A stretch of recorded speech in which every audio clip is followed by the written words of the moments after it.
Hello everyone and welcome to NerdGoblinart. I'm Lula. Today I'm gonna do an upcycle. I've been to the local tip shop and I found some treasure. So there's only one thing we can do. Let's go play.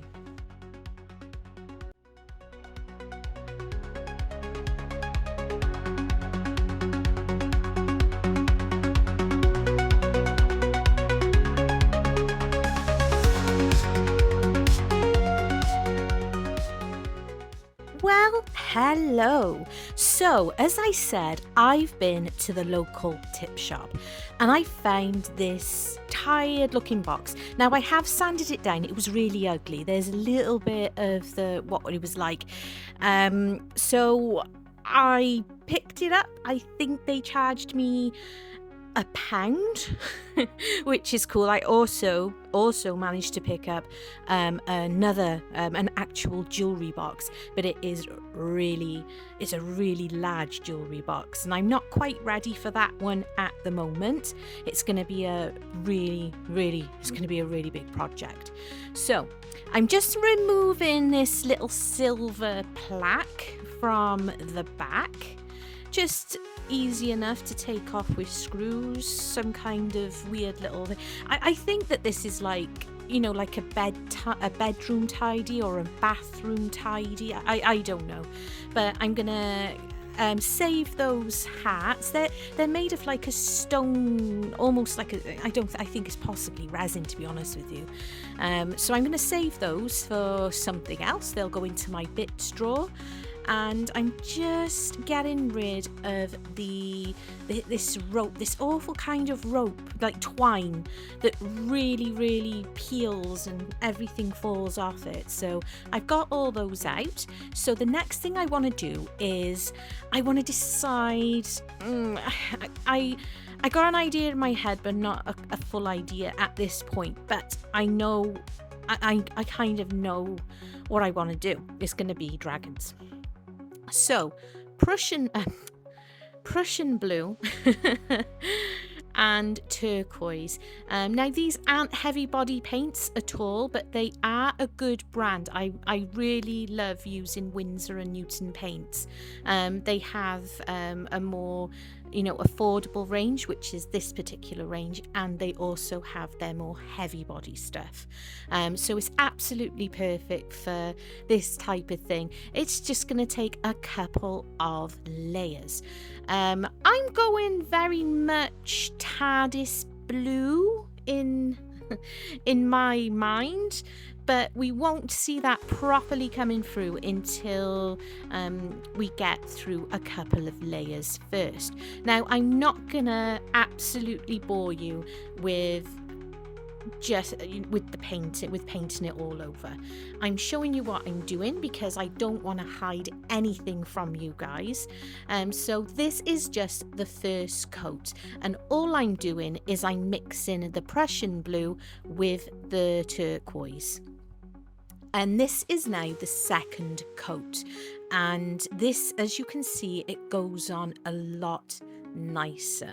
And what I'm doing is, again, I'm just putting my brush, you see here, a little bit into the turquoise and then into the blue. I'm just going to keep calling it blue now because Prussian, I don't think I know the name, but it doesn't sound like to me that I'm saying it right, but I know what I mean. So there. Right, so those have had their second coat, and I'm going to do the same with the main body. So this is now turned to the side, obviously, and as you can see, once again, I'm just dipping the brush into both paints, and I'm not really worried at all. I'm not concerned about creating a mix, but I'm just enjoying it, to be perfectly honest with you.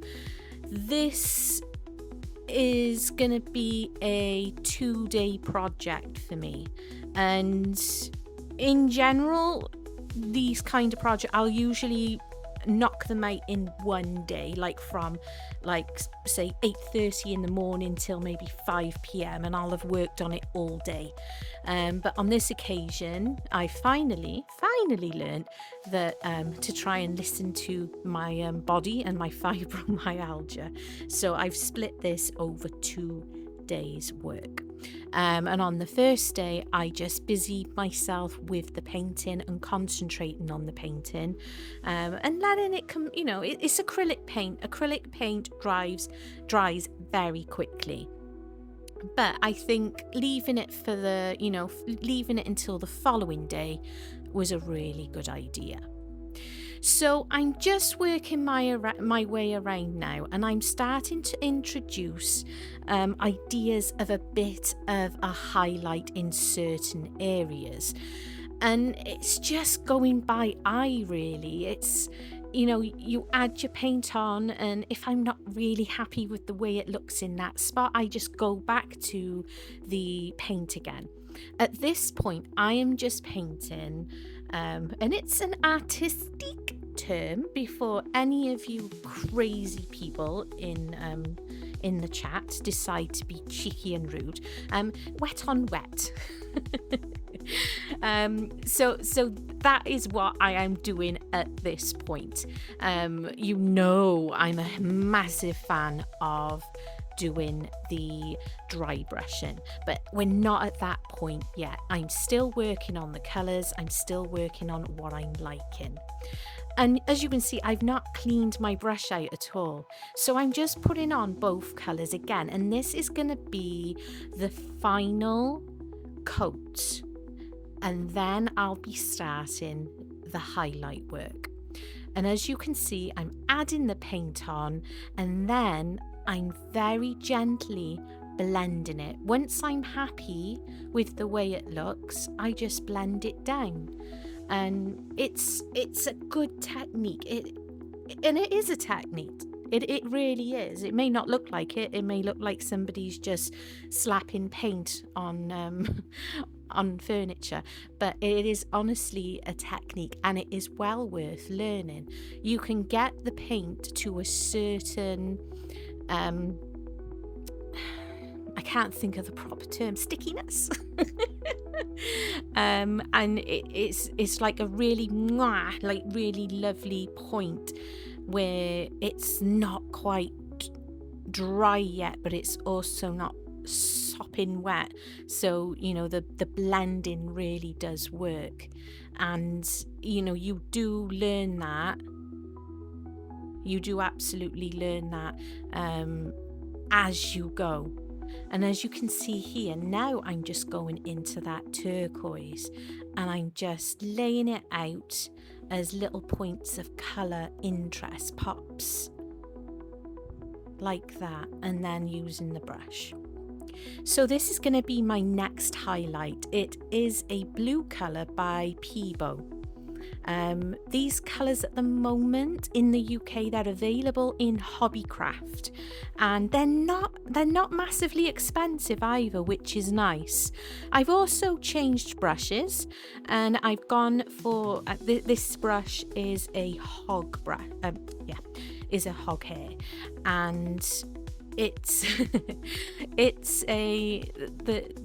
the bristles are a bit more firm on it, so it works really well for this type of thing. And this is where I'm starting to create the dry brushing. And as you can see, I'm just hitting the sides of the drawers, and then basically skipping the brush across. And when I first started using the brush as well, I barely put it into the water, just the tips, dear, that's all. And then brushed off any of the excess paint onto that kitchen roll. So here you are, look, just going across with the majority of the paint, which is actually not a majority because I do only have a small amount on the brush anyway, and then drag it across a little. I have no idea what I'm doing. I'm going to be honest. I just kind of go with the flow. I honestly do. As I said at the start, I have kind of an idea of what I want to do, but I don't necessarily know what I'm doing at this point. But I'm enjoying the moment. I'm enjoying the painting, and even the process of it. That is volumes. It really is. You know, sometimes the process is more important than the end product, and that's not to say that this isn't a really good make at the end. I'll let you be the judge of that. I love it. I think it's awesome, but I think that art and creativity is for the soul first and foremost, and I have talked about this many times on my channel, you know, where mental health is, you know, so being creative in the moment and just enjoying yourself is everything. And I thoroughly enjoyed doing this, just brushing over, you know, and taking advantage of the wood and all the grain and just going with it. And, you know, just playing with colours back and forth. You can see the state of my palette there, and that, by the way, is a wet palette. It is a Nik Pro one. They're available on Amazon, and I found them also on Temu, that, you know, a little bit cheaper, which isn't bad at all. I do have a Stay Wet palette, but it is very large and not very good for things like this, because it's just too big for my desk when I've got lots going on at a time. So I'm really enjoying it, and I'm enjoying using it, and it keeps your acrylic paint wetter for longer because it likes to dry out. You can make them at home using, you know, kitchen roll and sheets and sandwich boxes, you know, if you really want to, but I like using ones that are made up. So I'm still continuing to go around and pick out where I want the highlights, and like spots of interest, and never forgetting that acrylic paint dries darker. So you let your layers dry, and you come back, and you know, you just keep coming back to it. If it needs more, it needs more. And you can help the drying process with acrylic paint. You can use hair dryers, but you do need to make sure that you are using your hair dryer at a cool setting, because you don't want to cause color shift. And yes, if you've been with me a minute, I am gonna repeat what I always say. And color shift is when the paint underneath hasn't fully dried and then you're doing more on top. I have had some happy mail. So while this is drying, Heather Hazard, she is also one of my members, I think one of my longest standing members as well, sent me some happy mail, and I just thought I'd share it with you. Isn't it lovely? So I have a gift list on Amazon, which is linked in the description box below, and people like to send me things from that list to help my channel, and these stickers are absolutely beautiful. There is a lot in this box, and I'm really excited about using them in all sorts of different projects over the coming months. So thank you so much, Heather. I really truly appreciate it, and I have thanked her in a comment recently as well. And you know, you get an idea on the back of all the different sorts that are in there. So that's a really gorgeous set. She also sent me this beautiful, now this is like the Sugarcraft molds, but you know I love using these. I use these with resin, and I'll use them with clay, whatever. They're awesome. And also these crystal molds. Now I recently had another set that Mr. Goblin got me, but I'm so happy to have another one, because when you're waiting for resin to cure and you may need more, than it's awesome. So I truly and really appreciate it. Happy Mail really does make me smile. The comments, love and likes, of course, do as well. But being able to have help with the channel as well, in having materials sent to me, or even having coffees bought or memberships, brilliant. So this is Fluorescent Blue, and this is from Goblin. Now, I'm not sure. Yes, it looks darker than the Peebo blue that I used, but the fluorescent bit is purely because it'll glow up in, with UV lighting or black lighting, all that stuff. And I just kind of, it's become a little bit of a signature in pieces of art that I create. And that's true with miniature models, resin makes, whether it's epoxy resin or eco resins. And it's also something I use in paintings I do on canvas and wood slices. I like the idea that somebody might be caught out or surprised that there is something extra that that comes with it. You never know that they might find out somehow. And I've even gone as far as putting glow in the dark paint into things, and I've put messages on things, and then I'll get a message by a person going, oh my goodness, and that just makes me happy. It gives me joy. I don't know why, it simply does. So there. And I'm also going to be putting this highlight into the corners, and as you can see, it gives a really lovely effect going into those corners, and it just gives more dimension to the piece. And I know this it's a 3D item, it's a thing that's there, but it makes it look more interesting. So this is the following day, and I'm done. The painting I finished the day before, and I'm so in love with the colours. Every time, yesterday afternoon and evening, that I walked into my studio to do something or get something, I kept going, oh, look at the colours, and it's just I love it. It is very, very TARDIS blue. So on to the next part. So these sheets of paper, they are scrapbooking sheets, and I found this set on Temu. And yes, if I can find the link, I will absolutely share it with you.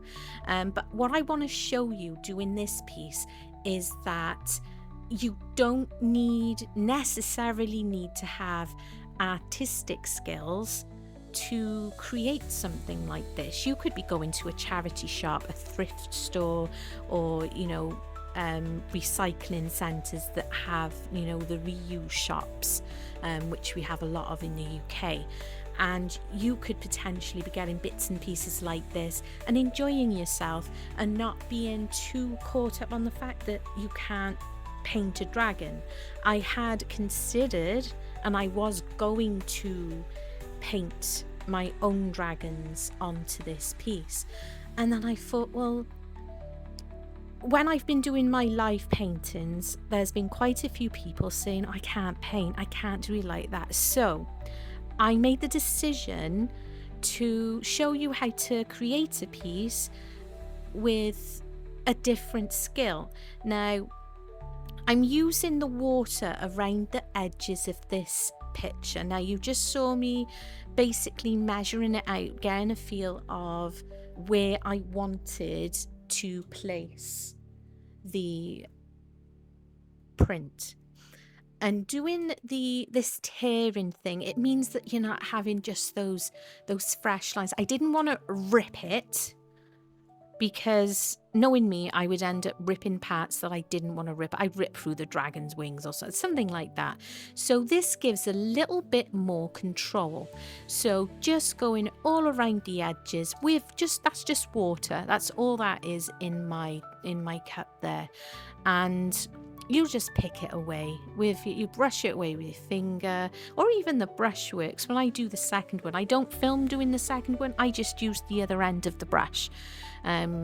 It's just easier for me to give you that rough and ready look around the edges.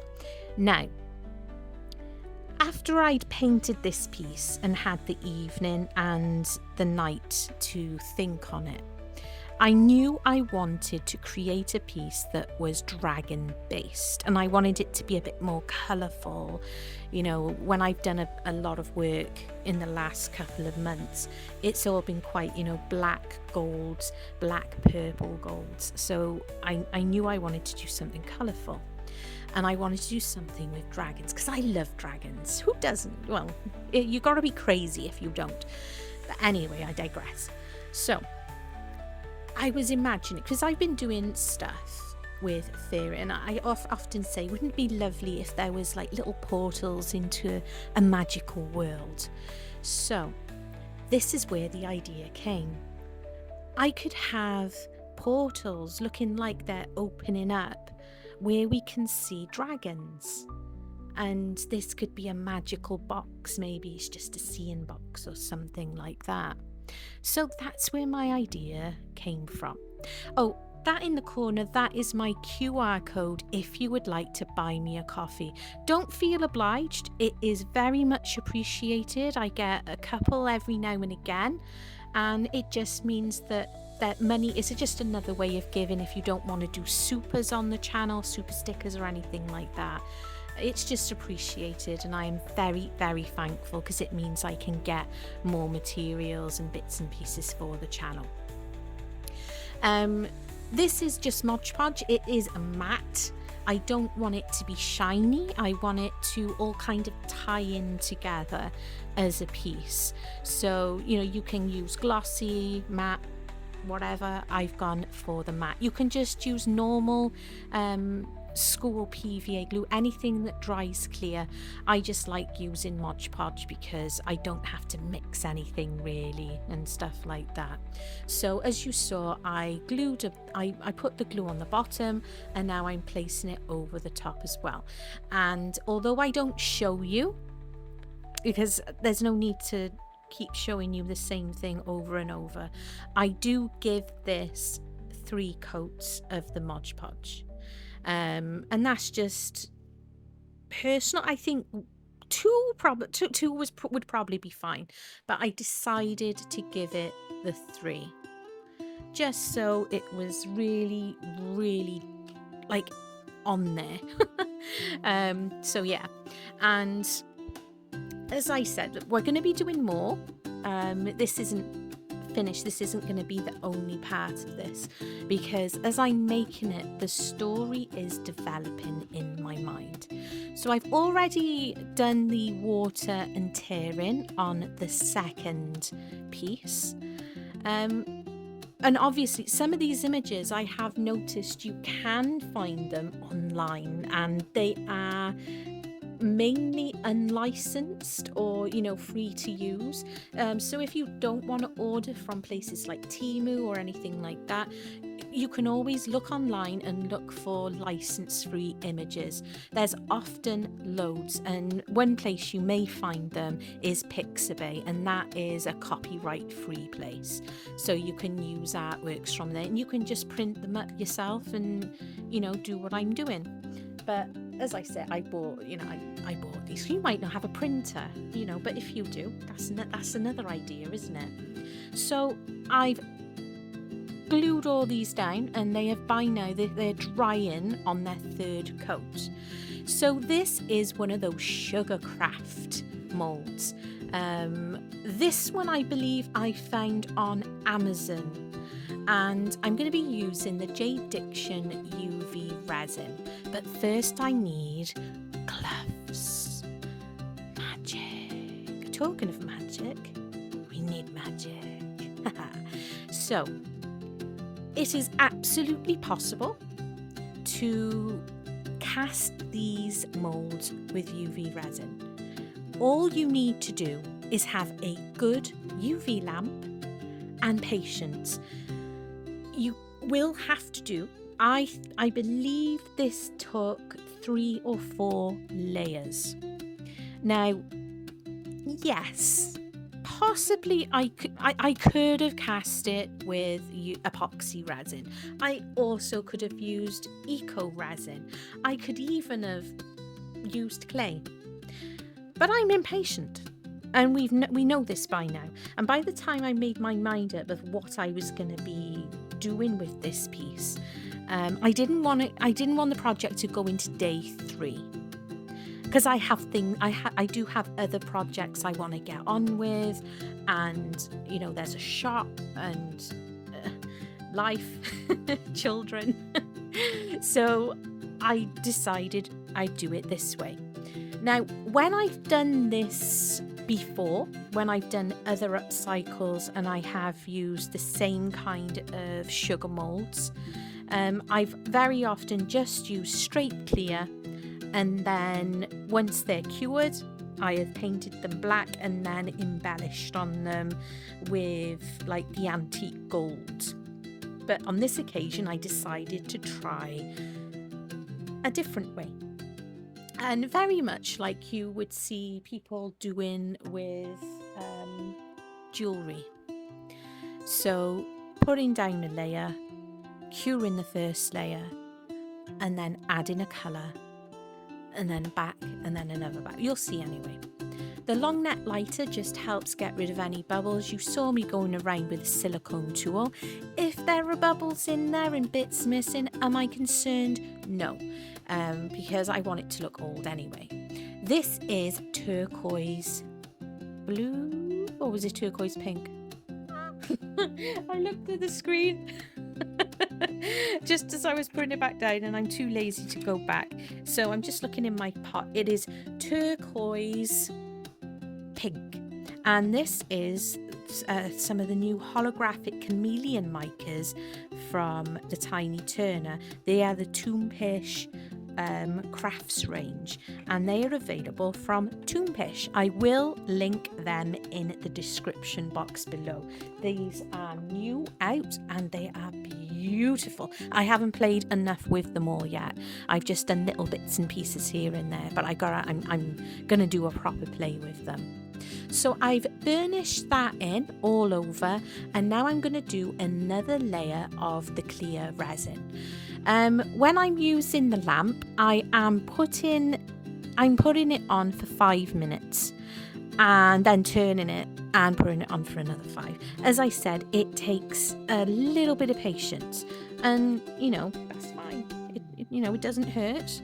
It just takes a little bit longer, but it takes a lot. Sorry about that, I'm dropping things. It takes a lot less longer than it would have for me to wait for epoxy resin or any of the other things, because I didn't want to wait. And that's my excuse, and I'm sticking to it. So there. Right. I have got the J-Diction Black UV resin. Now this stuff is awesome, it really is, and I'm going to be using a plethora of different things today. And I did just have to start because my dog decided to start doing the growly barky thing again. Anyway, so this stuff is great. It's a UV resin that is black, so it takes out kind of having to mix anything with, inks or mica, and it kind of, you have to do, be wary of the layers you're doing. But on this occasion, I only needed to do the one layer, and again, just being patient and making sure it is fully cured. But because I've done it in layers, it's not an issue. And I've enjoyed discovering the coloured UVs. I bought the black one, the J-Diction one, before Let's Resin very, very kindly sent me the set of the coloured UVs, which I'm going to be using in this video as well. And they also sent me that fantastic lamp, and I am thoroughly enjoying using it. So I'm just going to unmold this now, and as I said, it's had a good 5 minutes, and I'm taking it out carefully because I know it's going to need to be cured now on this side because of the sort of mold that is. I couldn't, cure it whilst it was sitting in the mold. It wouldn't have penetrated through. So it's always a good idea to not handle it as much as possible. Pop it out of the mold and get it straight under your lamp. And that is gorgeous. I'm actually really pleased with it. I didn't expect it to come out as well as that. And it's not bad at all, is it? Considering I did all that with UV. And, when you think about the timings and the layers between each, it took me just over half an hour. So that's not bad either. And as I said, I didn't mind if it had any parts missing or if there was bubbles, because I like the idea that this is like a statue and it's going to sit at the bottom of there. Maybe there's something magical about that statue. Maybe that's how these worlds can open up around this magical statue. Who knows? But something else magical is super glue. Yes! So I'm just using Loctite super glue. This is just from my local supermarket, and I've got to be fair, it is a fantastic super glue. I have been using it on practically everything, and I'm getting good at not gluing my fingers together. So it's just a case of popping it into place.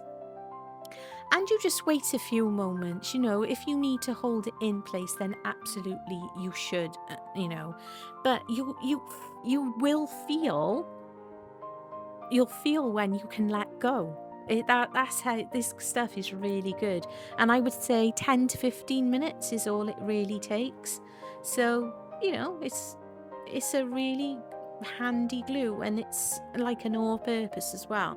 I've used it on, obviously this is resin and wood. I've used it on ceramic.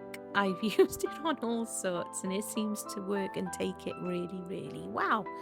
So I'm going to leave that to dry and move on to the next part. And I ummed and ahed. I did and ah for a little while on what to do with this, and then I remembered I had these stickers. I've used these recently, different ones but from the same set, for some coasters a little while ago. Now these are DVT. Excuse the bang if you heard one. There's a pussycat. So I'm just using sellotape to get it apart because my fingers weren't working at this point, and just placing it down. Admittedly, I wasn't sure if these kind of stickers would adhere well to the wood. And as you can see, I'm using that handy dandy tool to really try and rub that down. I give it a few tries, but I cannot get that sticker. It's not gonna come away. Hindsight is a wonderful thing. What I should have done, not knowing, because I knew I didn't know, and I was like, we'll give it a try, was I should have got the scissors and I should have cut as closely as I possibly could to the actual image. Now, you might have seen a bit come up then, but it wasn't the cloud, it was the paint. So I thought, right, let's try applying a little bit of heat just to see if that helps. I don't know why I thought it might help. I might have seen it somewhere. It might have been in the brain bank somewhere at some point. But that didn't offer me anything either. So a lot of the paint was starting to try and come away where the sticker is. The sticky bit around the edge, which should have pulled off, leaving just the dragon image behind. So the only option was just to rip it off, waste a sticker. Sorry Gertie, we don't want to waste stickers. She's probably cursing me now for actually using a sticker at all. So as you can see, I'm just trying to do a little bit of damage control. It's not going to work out the way I wanted it to exactly, but it's still workable. I'm just going to have to lose a little bit of paint here and there, but we can fix that, and I'll show you how to fix that in a few moments. So I'm using a combination of my scissors and my craft knife to get as close, kind of as close as I can, as I dare. Hindsight again, I wish that I had gotten a bit more closer and then dealt with the paint part afterwards. But it was in the, I wasn't panicking at this point, but I was also, I really want to get this done. So I am putting on Mod Podge on top of the sticker. Why, you ask? Well, number one, I don't know how well this sticker will stay on the wood, even though it was pulling off paint. Number two, it is a glossy sticker, and I don't want it to be glossy. This Mod Podge is matte. So by putting on a layer or two of the Mod Podge, I not only ensure that that sticker is going absolutely nowhere, I also get rid of that glossy shine, so it ties in more with the rest of the box. So now that I have learned from my previous mistake, I can now cut around this other sticker as close as I dare, cutting it fine a few times. I decided not to try and fiddle about around by that area with all those little horns. But yeah, so it was, I've learned from my first mistake. I will still see if this will come up from the the top. I'm still going to see if the top would come away, but it does not. So I am very glad that I decided to cut as closely as possible. And if you noticed as well, I did put both stickers down in the taco technique, where you put the middle down first, so any possible air bubbles hopefully go out to the sides when you press them down. So I'm using that handy dandy tool again just to burnish that sticker on. As I said, I did attempt to see if part of it would come away, but it would not. So doing the Mod Podge again, and that is just like I said, it's matte, so it's gonna make sure that it all ties in, because I think it'd look really weird with super shiny tickers super shiny stickers on the front. So some prepare, I can't speak. Hang on a minute, I need a drink. So I've had a sippy. It's probably not going to improve me, because we all know that words are hard. So this is just a little bit of repair work. And because I had the wet palette, I was able to, just pop the lid on it from yesterday. And I still had, as you can see, the paint just sitting there. So I had some of the mixture still existing, and I could just play about with covering up where I lost pieces of that paint that I'd already put on there. So this is awesome. And it's just a case, again, of going back and forth. And I am trying to kind of blend the sticker in as well. So it was, it was a bit happy little accident, I would say. So because if they'd gone down perfectly, I wouldn't have pulled the paint out, and then I wouldn't have gone on to going, ooh, this looks good, ooh, I could do this, ooh, and which you'll see in a minute, because what I end up doing was completely unplanned. And that's ace, isn't it? Occasionally I do go over the sticker a little bit, so I do make sure that I use a wet wipe just to take it off the cloud or the parts of the wing of the dragon or anything like that. But it's not it's not too concerning at the same time, but it's worth keeping an eye on that.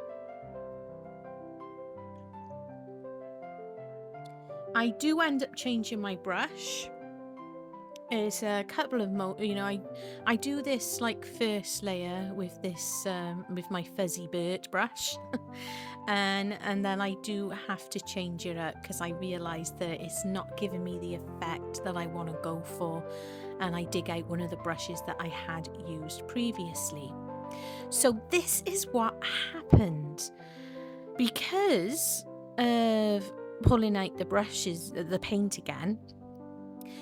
I decided to create a cloudy type effect coming from the actual clouds on the sticker, and it's just a case of starting with the more of the base color of a mixture of the Prussian blue and the titanium white that I've now added to the palette, and I'm just going to go back and forth, round and round, and this is just a case of layers. Clouds can be they can be a little bit difficult, but it is an easy I don't want to say easy because to some people it isn't, but it is a doable thing to learn. And what the beauty of it is it doesn't have to be perfect, because you can look up into the sky and the clouds are ever changing, they look weird, they're odd, whatever, and this is fantasy. You can just do your best. If it looks like mist, it looks like mist. It looks like clouds. I think they look like clouds. And again, as I said, it's just about using a bit of your imagination, a little bit of skill. There are plenty of tutorials out there for learning how to do clouds, and that goes from simple beginner right up to the more intermediate. I can recommend the Art Sherpa. I can recommend Michelle the Painter. Those are the ones I'll stick with, those two, because that's who I'm, it's mainly the Art Sherpa I learnt to paint with, but Michelle the Painter is also a really good teacher on YouTube if you are learning. And when I find the confidence to actually think that I can teach someone to paint clouds, I will absolutely do a video on it. But I don't think I'm confident in that sense yet. But I will be soon, because the only way I can get good at it is by continuing to do so. And maybe we can learn together, actually. That might be a good idea. Yeah, we'll do that at some point. So it's just adding your layers. Clouds aren't just white fluffy things in the sky. It's not something that you did as a child, just slapping on white paint as a cloud. Clouds aren't just white, they're colourful, and you can look into a stormy sky and the colours of clouds, you've got your darker colour, then you've got your highlights, where the sun is hitting where the sun is hitting the clouds, and it's dependent on the time of the day. Hello, I just had a little Winnie Woo run at me and find me. So yeah, so those are the things that you got to consider when you are painting a cloud. And it's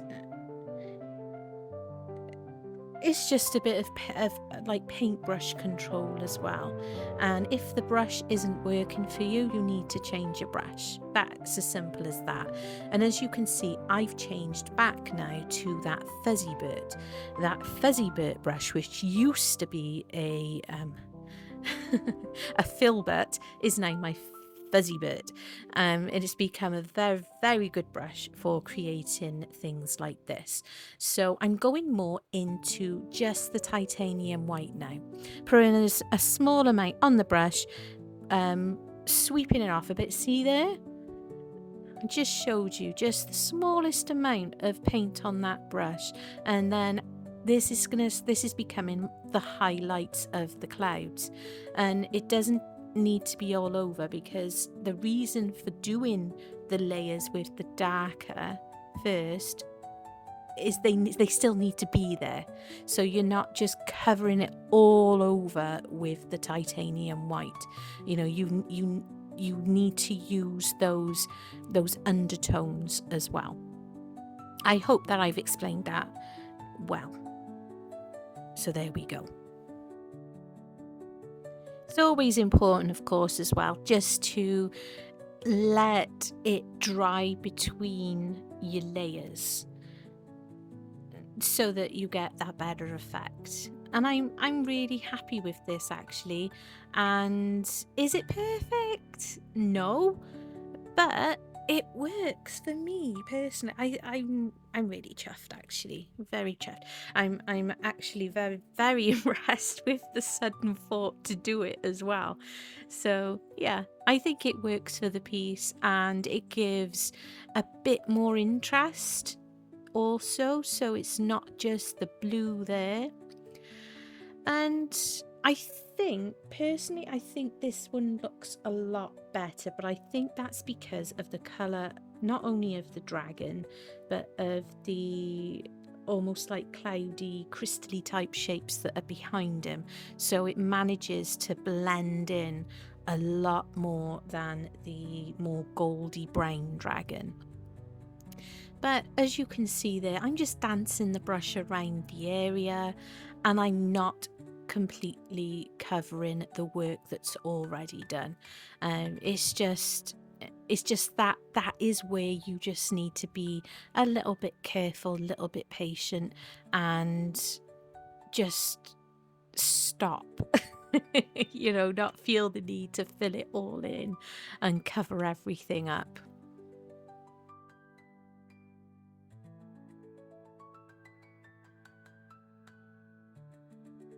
So I'm really pleased with these. I'm going to let them dry, and they're going to go to the side for a little while I move on to the next part. Now, this is one of the inlays that Karen from the Dragon's Cave sent me with a set of others.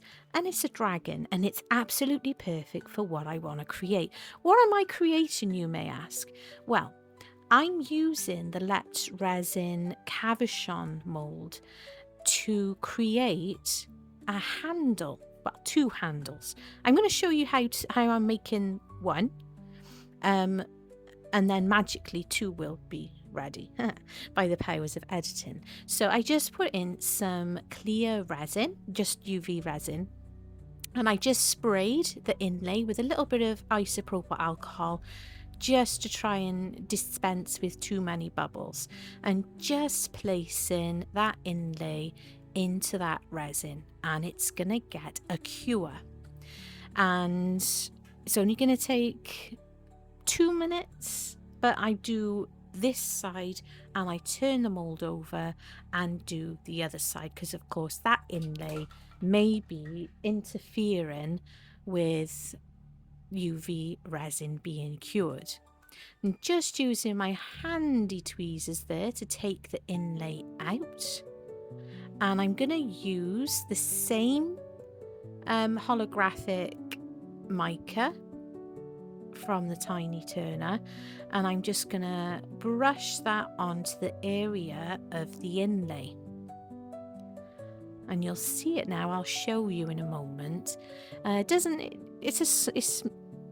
is a small inlay. I'm not concerned if the colour, you know, goes out a little bit away from the actual inlay indentation, so to speak. It's fine. It's gonna work absolutely awesome. We'll see. So that's looking really, really good. Just use a micro brush just to tidy a little bit, but there you go. And I'm using the Let's Resin Dark Cayenne, and again just like with that black UV resin I used earlier, you just need to use this stuff in layers. You know, just be wary of how much you're putting in and you're absolutely fine. Long neck lighter is awesome for any bubbles. And now I'm going to go for royal blue. If you saw one of my most recent jewellery making videos where I was trying out all this lovely stuff that Let's Resin very kindly sent me, I discovered that doing the 2 tones of blues and stuff looked really, really nice.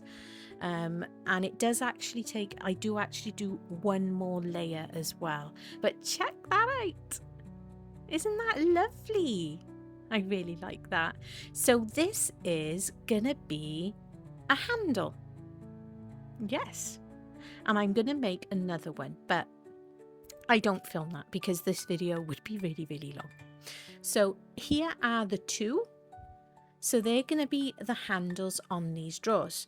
And this is my drill that I have not managed to film all of because I run out of space. So I drilled through, and that is a cocktail stick. Yes, it is. And I've pushed through the cocktail stick. Yes, I know. It's very Blue Peter. If you're not from the UK, Blue Peter is a show I watched as a kid, and they'd make things out of all things like sticky back plastic. Make sure you have your like cardboard and cereal boxes at the ready. So it's basically using it like a dowel. You know, I didn't want to. I didn't want to mess about with proper screws and stuff. I just wanted to show you that there is a way of doing stuff like this without having to necessarily have all those bits and bobs. And I also put some glue onto the cocktail stick, and that was a bead. And what I've created there, and using the glue, and off camera I also add some UV resin to the undersides just to make sure that those are not going anywhere. The glue is awesome, but with the UV resin as well, that really, really, really does help. So check that out. I'm so pleased. So just using a cocktail stick, a bead, and some glue, and making your own cabochons or whatever, you know, that really worked. So the next thing I'm going to do is I want to add a bit more. So these are those tiny little diamondy things that I found on Temu. You could use glitter. I kind of wish that I had just gone for the diamond frost. That's what I use on the other side. I think the diamond frost looks a lot nicer, but I kind of like the idea of having a little bit of texture as well, with a mixture of these little diamonds and a little bit of this chunky glitter. So I'm just going to add some UV resin to that and place it around the tears of that dragon, of the paper dragon. Remember I said that the idea, the thought was like the portal thing. I know I always go to portals, but it's the best way of me like creating things for me personally. It's my imagination, leave me alone. So I'm going to pop this all the way around the paper thing. I kind of like the idea that it looked like it was peeling back, you know, where it's bursting through, or like type thing. I know what I mean. I think you probably know what I mean, but that's what I'm doing anyway. So I'm just placing this down, doing it with a UV resin. You can do it with glue, obviously. If you want to do that, go for that. But I'm impatient. It had been a long day by this point. And I really, really wanted to finish it because I'm too impatient for my own good. And, you know, my they're like, I want to do other things as well. So, yeah. So it's just a case of placing it all on. I did use my UV torch just to make sure that it had a set. And then I made sure to put it under the actual lamp. And I put it under for a good 5 minutes, and then you know, and I did make sure that I moved it around and rotated it. So this is the green UV resin, and those little, I'm not sure they're intended for this, but I found them on Temu. I'm calling them open bezels. I'm not sure if that is their purpose, but I snipped off, they had a hoop on like where the dragon's head is, and I snipped them off with my snipper tool, and I thought they would be perfect on this piece. And I'm just using the green and using my silicone tool just to get it all into place. I'm not overly concerned if the UV colour does run over the metal, because this is the side that's going to be stuck down, so the other side is going to look really good. And again, it's just a case of using the lamp. And what's good about using this tape is you can, once you've cured one side, you can just flip it over and do the other side just to make absolutely sure. Now this is yellow. I just forgot to show you on the screen, but this one is the yellow, and this set is the dark type from Let's Resin, and I have a link in my description box down below, and I also have a discount code, so please do use it. The discount code is LOULAHALL 15. I'm not sure. If I remember, I'll put it on the screen. If I don't remember, it's in the description box. But there's a link there, and there's also a discount code. So please do use it. If it saves you a bit of money, go for it. Absolutely. They're a really nice set, actually, and I've enjoyed playing with them the last couple of weeks. So I'm just taking them off that tape, just like that, and pop that to the side. And look at that, isn't that lovely? I really love these. I've got quite a few of them. I found them on Temu. They're like, I think 97 pence for you get them in a pack of 3. So very worth it. So if you want to use them in stuff like this or just as jewellery, awesome to have. So I could have blocked off those little holes, but I wanted... I'm not sure. I figured that trying to block up the holes, I don't know. I don't even know where I'm going with this. So I was being lazy, and I wanted to disguise those holes. Those are from the screws where I took that metal plaque off it right at the start. That seems like a very long time ago now, doesn't it? So just glued that down. I've used the super glue again, and it's nicely in place. And what I'm going to do is I'm going to use some UV resin mixed with my diamond frost, which, as many of you know if you've been with me for a hot minute, is my absolute favourite. It really is, and it's quite hard to get hold of at the moment, but hopefully it will be restocked soon. So excuse me while I just adjusted a little bit, because I wanted to make sure I could show you what I was doing, but I think I actually get my big old hand in the way anyway. But what I'm doing is using my silicone tool just to place some of that resin to cleverly disguise the screw holes from earlier, and they're gonna be the UV, like the Flight of the Dragon. That's an awesome cartoon movie from my childhood. Absolutely love that film. But anyway, as you can see, it's thinking almost like, you know, when you see a plane flying in the sky, like the old type planes, and you know, if you go to any of like the red arrows in the UK, you get the streams of cloud and smoke behind them. Awesome. So I thought I'll do that. And why I loved the idea is It's like they have opened the portals. Yeah? Yeah, you see what's... That's why this going. Anyway, so this is done. I put the UV resin around with the glitter in, all around that other picture of the dragon, and they got trails coming from their wings as well as them of like the magic. So here we go. Let's have a little look-see round. And I also, by the way, put some of that clear with glitter on top of those dragons in the bezels. They look really pretty and sparkly and magical. Oh my goodness. It has been a fun project, and I think it looks a million times better to what I picked up in the tip shop.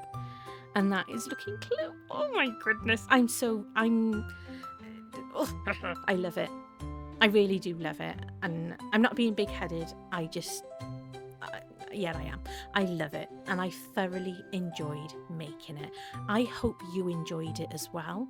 I hope you're inspired. Love you and stay weird.